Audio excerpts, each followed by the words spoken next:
Allahumma salli ala Muhammad wa ali Muhammad. Bismillahir Rahmanir Rahim. Dear viewers, assalamu alaikum wa rahmatullahi wa barakatuh. Welcome back to Ahlulbayt Live. Tonight, we're discussing about the issue of pornography, the spiritual and social effects of pornography with my guest, Sheikh Muhammed Reza Tajri, and our psychologist guest, I keep calling you doctor, you are a doctor to me now, Brother Ali Reza Muafi. Of course, we ask our viewers to partake in the discussion. Give us a call 0203 411 7842, or you can text us 07506 842 842. And having said that, we have our very first caller of the show, so we'll take that call inshallah. Assalamu alaikum. Wa alaikum assalam. Thank you very much for your call, sister. Your question or your comments, please. Well, it's actually a question. Sure. And the thing is, in the program you're discussing the effects of pornography on our Muslim brothers, on their families, on their wives, etc. But I think the real victim that we need to know about is the women that partake in pornography. I think the thing that worked best when I discussed why my son wouldn't watch pornography was that I said that you're actually responsible for the death of these women. No, you're actually killing a person. These women, in order to do what they do in the film, and they subject themselves to risk for STDs, sexually transmitted disorders. They don't always use condoms, and they might end up dead because of that. They also have to use drugs in order to be okay, and overdose of the opiates might kill that. So actually we need to also talk about the social consequences at large, not just about what it does to Muslims, but what we Muslims are doing to others by watching this. All the question of supply and demand. If you don't watch it, they won't make the film, and they won't use. That's my comment. Ahsan, thank you very much for your comment, dear sister. If you don't watch it, they will not produce it. They say boycott pornography. Yeah, I think that's what the government is trying to do, right? What the sister mentioned quite poignantly as well is that really you're killing that person, and depending on each individual and what has made them practice this thing and produce this and partake in the production of that in the film or whatever it might be. As you mentioned, the hadith of the Prophet, al-ayn zinaha an-nazar, the eye, the adultery or the fornication, the zina of it is to glance and to look in that way. I mean, so really, whilst a person would take away a woman's dignity if he was to commit that act with her in reality, in the full physical sense, he still takes away her dignity to that extent when he uses his eye to do that. Of course. The sister said that to boycott it is already been boycotted. It's haram. Khalas. So as far as religion is concerned and psychological factor concerned, they're already haram. So haram means boycott, means you shouldn't do it. I was simply going to say there are two ways we can look at it. Either we take religion and question the religion, which I suggest we do. We've got plenty of learned people who can answer. Or we look at the psychological factual life. Both of these hand in hand tell us that this is a disease. It actually creates a lot of problems that we'll solve. So as far as being haram, yes, it's haram. As far as it doesn't have any benefits, now all the indicators show is purely negative for the woman, for the person who watches it, for the children, and also the sister said the society at large. But if we resolve the family unit, it is actually most important, because then it becomes a society at large. So if the individual who's doing it, they realize at least this will make them think, please think very carefully.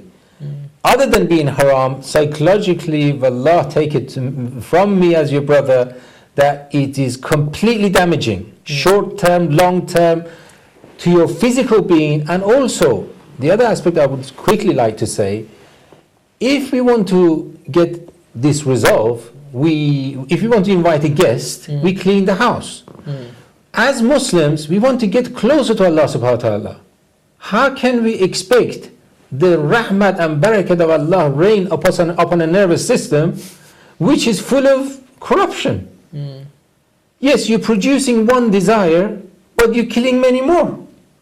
No one's, we don't have a belief system saying that don't have intimacy, don't satisfy yourself. We're just saying go about it the right way. Sure. So it's the right and the wrong way that it makes it between destruction and success. My question to you is, of course, and I think Sheikh, please feel free to answer, is that if the effects are so apparent and so open, people facing these traumatic backlashes, then why is this such an epidemic disease in the community? Yeah, it's not. First of all, it's not just in a community; it's widespread worldwide. Well, when you say if it's so, it's immediate effect for someone who doesn't. If we remove the it's the issue of person doesn't think they're haram, or they say, okay, let's watch it. The immediate effect there and then, they won't realize it. It's like when you drink something, you'll see the hangover a day after. When you have something, if you've got, God forbid, food poisoning, you'd know the effect 10 hours later. Sure. This is the same thing. When you watch it and it affects you, it will just carry you down an alleyway that eventually will destroy you. Who will see the result? Well, the families, people like me who offer treatment, and then it's too late, because the woman says in a majority of cases, I just don't want to be with you. Sure. And that's when a lot of men come and say, I beg you, I don't want to lose you. And that's when it's too late. So we're saying, Islam, remember, Islam is a preventive method. Psychology is a treatment of the nervous system. Islam is a treatment for the soul as well as the nervous system. Yeah. So this provision of guiding us towards Allah subhanahu wa ta'ala is feeding the soul as well as the nervous system. Psychology comes in when that nervous system has been damaged. So therefore, what I am saying, before it gets damaged, if you're a rational person, which I'm sure you are, if you're a civilized person, which I'm sure you must be, if you want to aim for becoming a better person, then I'm giving you the end results of other people who've gone and actually destroyed themselves. If you're none of this, then obviously you're not a rational person, you're not a practicing Muslim, you're not a scientist. Don't fool yourself. You can only be a person who's ill and does not want to get treated. Sheikh, would like to add? Just what on Agha Muafi mentioned about... I like that, Agha Muafi. Yes. What he said about the nervous system being unable to accept Allah subhanahu wa ta'ala, which we all want to accept Allah. Imam Hussein alayhi salam, in his very famous supplication on the day of Arafah, remember this is Ma'soom Imam, goes out and tells Allah, looks to the sky, raises his hands and tell Allah, كيف أستقبلك يا مولاي? How shall I receive you, my master? Abi sam'i, with my hearing, and bi basari, or with my eyes, and bi lisani, or with my tongue, and bi yadi, and bi rijli, or with my hands or my legs. Alaysa kulluha ni'amaka indi? Are they not all blessings that you have given me? Wa bi kulliha, and with each and every one of them, asaytuka ya mawla, I disobeyed you, my master. Imam is saying, Imam was talking to Allah, he's saying, with each and every one of these, I disobeyed you. Obviously, theology, we know what the wrongdoing, if you like, of the Imam is at a far higher level, which is unfathomable to us. But Imam is saying this, that the eye which acts in this way is unable to receive Allah. And he says, أَلَيْسَ كُلُّهَا نِعَمَكَ عِنْدِي? That's another thing we have to realize. That all of these parts of the body, the eye, especially, which we're talking about now, is a ni'mah, not that I have or that grew out of nowhere. Allah gave this to me, my sight. And so one way in which, for a person who's trying to realize the impact of this, is this ungrateful organ of my body, the most ungrateful, if you like, from Imam Ali alayhi salam saying, is the eye, is for a person to place themselves in the shoes or in the situation of Allah not giving them this, or them now not having this, put themselves in that, simulate themselves in that situation whereby they didn't have this blessing, because Allah, the same way He gave it to us, can take it away like this. So to simulate that situation where Allah takes away this blessing which I've been ungrateful with, which I can't accept Him with, which I can't receive Him with, He takes that away for a second. That mother who yearns to see her handsome son is unable to see. Or the son, imagine someone who is blind from birth, who wishes to see the beautiful face of his mother. What must she look like? I can hear her sound. She speaks to me in such an affection. If only I could, but she can't see her beautiful face because he doesn't have eyes. And now me, and X, and Y, and Z, who have been given eyes, this ni'mah from Allah, as Imam al-Islam says, I'm ungrateful with it, and act with it in this way. If a person was only to ponder that the Quran says time and again, أَفَلَا يَتَفَكَّرُونَ أَفَلَا تَتَدَبَّرُونَ, do they not ponder, do you not reflect? Sit for a second and reflect. If Allah takes this away from me now, where will I be? Yet when I have it, I act exactly in contrary to His command. Inshallah, we'll now break the flow of our discussions with a very short video. This is, inshallah, hopefully a very informative video to our viewers. It talks about the addiction, the behavioral effects of pornography. So it's our second video of tonight. So have a look keenly. It's roughly about 2 minutes long. See you very shortly.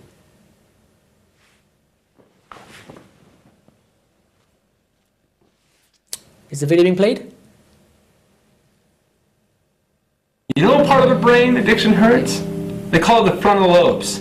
The frontal lobes are located, just like the name suggests, in the front area of your brain, okay? This area of your brain is the decision-making area of your brain, okay? It's responsible for weighing out pros and cons, logically thinking through situations and scenarios. It's no wonder that addicts have a hard time stopping their behaviors, even when they want to. That area of the brain that is responsible to help them through that is damaged. So if pornography affects you physically, how would that then affect you behaviorally or psychologically? Well, let's look at the obvious. If you are addicted, you're going to have addictive behaviors, right? All of your activities are going to start to revolve around you getting your next fix, and pretty soon it's going to be nearly impossible to quit. All of this happens while you think you're still in control. You see, with the brain, addiction is addiction, whether it's cocaine, heroin, nicotine, or pornography. Once you're addicted, it's too late. And the thing is, you may even realize what you're doing is harmful, but once you're in that trap of addiction, what you should do and what you want to do is out of your control. All you can think about is satisfying that craving, and if you don't, you'll go through withdrawal symptoms, just like you would if you were trying to quit a hard drug or a chemical drug.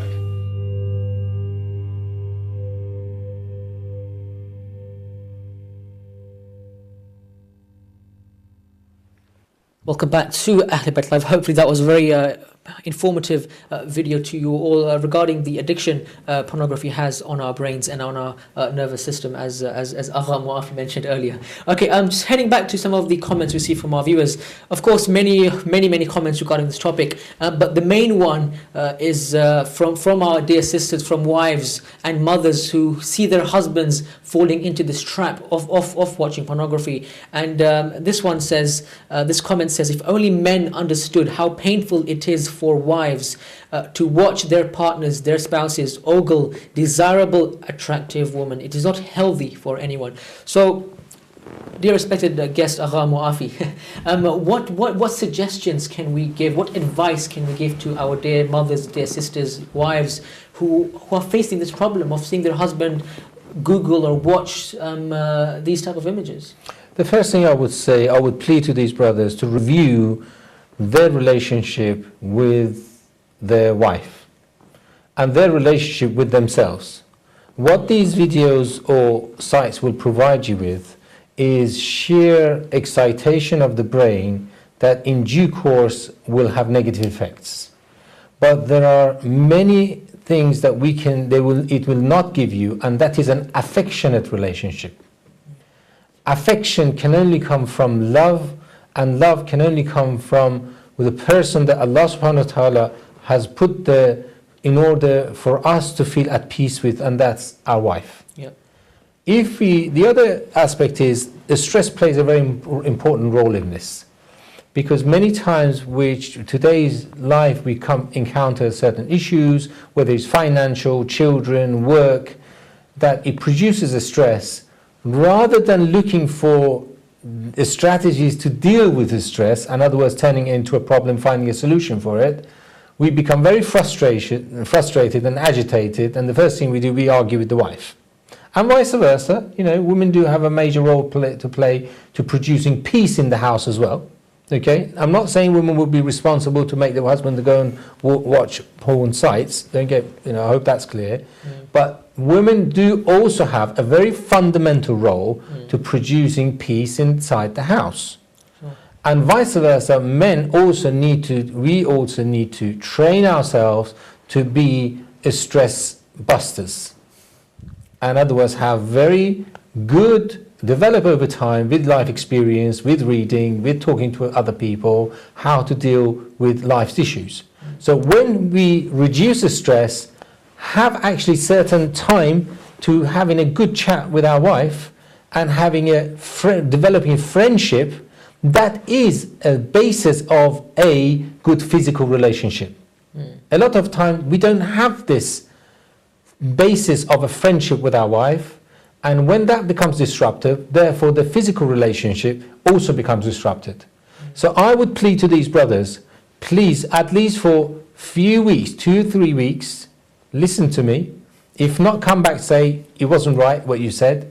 Put these sides aside. This will be your major challenge. Start with a nice cup of tea at a certain time. Just try and concentrate on the positive aspects of your relationship with your wife. She might be wearing a nice dress. Concentrate on it. Look and use your eyes in a positive way. Look at, the body of your wife and concentrate on it. Try and generate love. Say what this woman means to you. She's the one who you've married, you've promised to be with. Remember, we are all responsible towards Allah subhanahu wa ta'ala. There are 18 million people single in UK alone. And if you're married, that means you have been blessed with not being single. If we don't appreciate that, and as the brother said, that will take away from us. If you're not depressed, that means you're not part of the 12 billion people of the UK government's budget is spent on depression. Therefore, appreciate it. So if we don't look at the positive aspects and look for excitement in Google and not affection in our wife, then we don't deserve that affection. We deserve to be with the shaitan, with our desires, rather than thinking, I've got a lovely wife. She's sincere, she's kind. You don't get kind from these porn sites. You don't get affection, you don't get serotonin level, which is fundamental for the brain, from these sites. Someone, when you're ill and you're old, will be with you, will be your wife.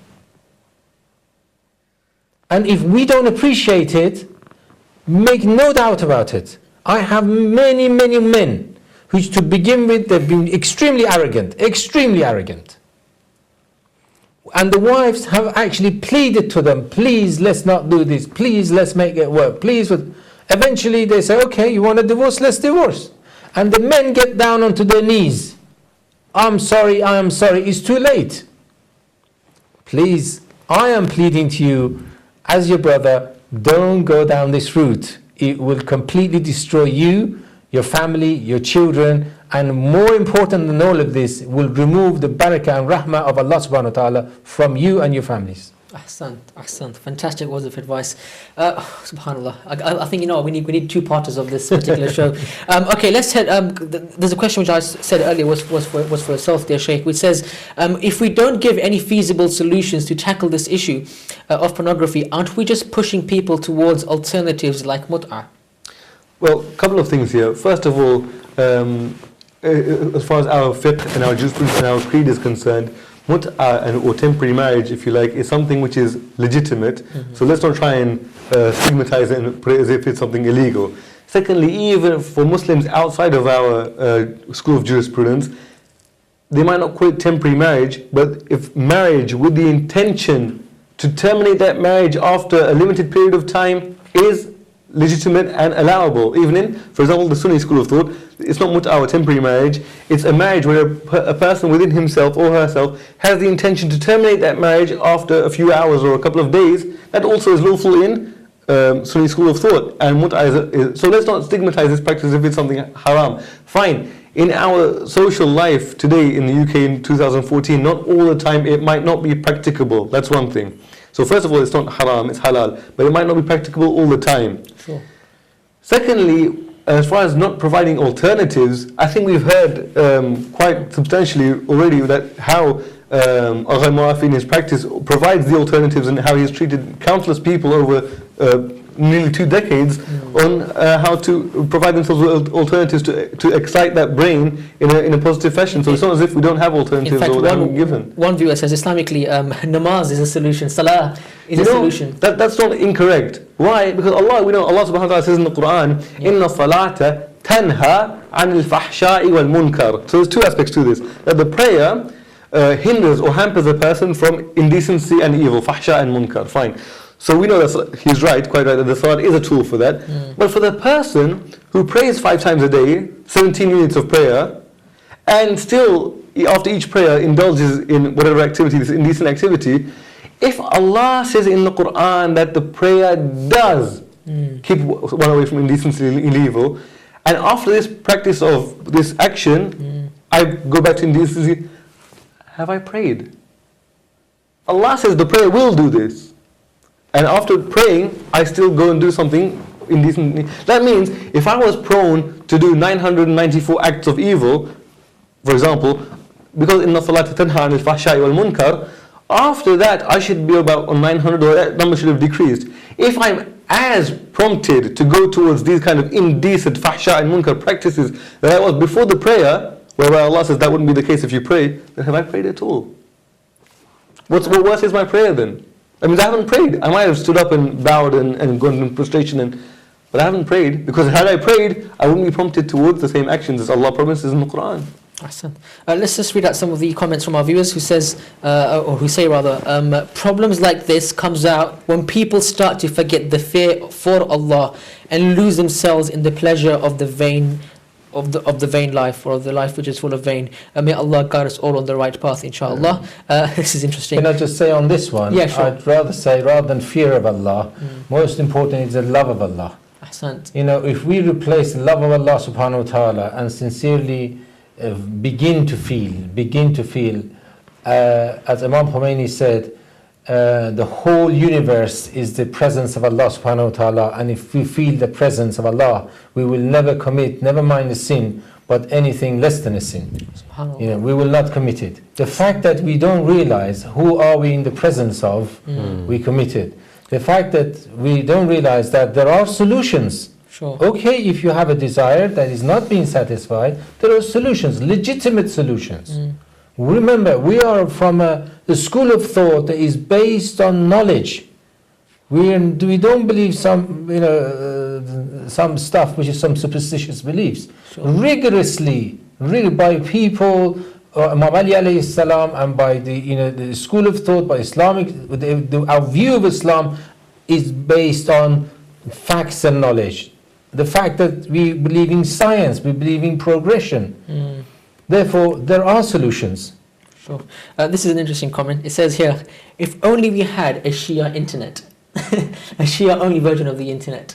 The internet, as we mentioned about the previous other things, the television, we spoke about the media, we spoke about before in our sessions, the internet is just a tool. You have a Shia internet, or you have the internet is just a tool. It's upon the person himself or herself how we have knives. What about if everyone had Shia knives? That means you can't kill people with Shia knives? Knife is just a tool. You can use it in a good fashion or an evil fashion. The internet is just a tool, and it's a very useful tool. It's up to the person, the individual, with how they use it, and it's not going to make any difference whether you have a Shia internet or a non-Shia internet or a non-Muslim internet. Based on what the brothers just said, remember, at the end of the day, we make the decision. We need to decide how our next moment's going to be spent. Sure. On the right or the wrong side. Remember, the whole point and the message of prophethood was to give us a message about the right and the wrong. And if we decide go astray, if we decide to ruin our nervous system and our families, remember, we are responsible. There are no two ways about it. Sure. Very quickly, just this last comment, and I think, brother, this goes to yourself. I wish someone would discuss also recovery in this section, because it's damaging marriages and the opposite spouse who hasn't committed the haram, who needs support in order to help the spouse with this filthy habit. So what support can the wife have in terms of the situation? I think the first thing you can do to actually have an open discussion, unbiased discussion, and encourage your spouse to simply talk about it. You might feel hurt, or if you feel you're not in a position to do that, send them to someone who will actually guide them in the right way by simply, first of all, listening to them. By listening to them, you identify what the problem is. By finding the problem is, you can begin to find a solution. What I would suggest, don't criticize them to begin with. Just say, why don't you tell me about it? Why are you doing it? You say, well, I enjoy it. What do you enjoy about it? Okay, what is it you get out of this site? And a lot of the time, the wife, this is food for the wife to think about, and is food for the individual to rethink about what they're doing. And maybe try and put together and reappraise their own marriage, and trying to make their own marriage as attractive as possible. Not necessarily just in a physical sense, but also in an affectionate sense, in a spiritual sense. Sure. The whole package goes together. Yeah. Okay, we have 30 seconds. In 30 seconds, what role do parents have in this? You know, you asked me that before the show. Parents cannot stop their children looking at these sites if they want to at this age. Now, it comes from upbringing, from birth. If they raise their children in that way, to have an appreciation for the love of Allah and what He has created in a lawful manner, then when they come to their teens and adolescence, we won't have this problem afterwards. If they neglect that from the beginning, then adolescents, when they have the access to the internet, you can forget about it. Ahsan, time is of the essence. We have run out of time, but Sheikhna and Aghar, dear brother, thank you very much for being with us here this afternoon. Sheikh, thank you very much as well. And thank you to all our viewers for watching the program. We hope you've enjoyed it. See you same time next week. Assalamu alaikum. Have a good night. Assalamu alaikum wa rahmatullahi wa barakatuh.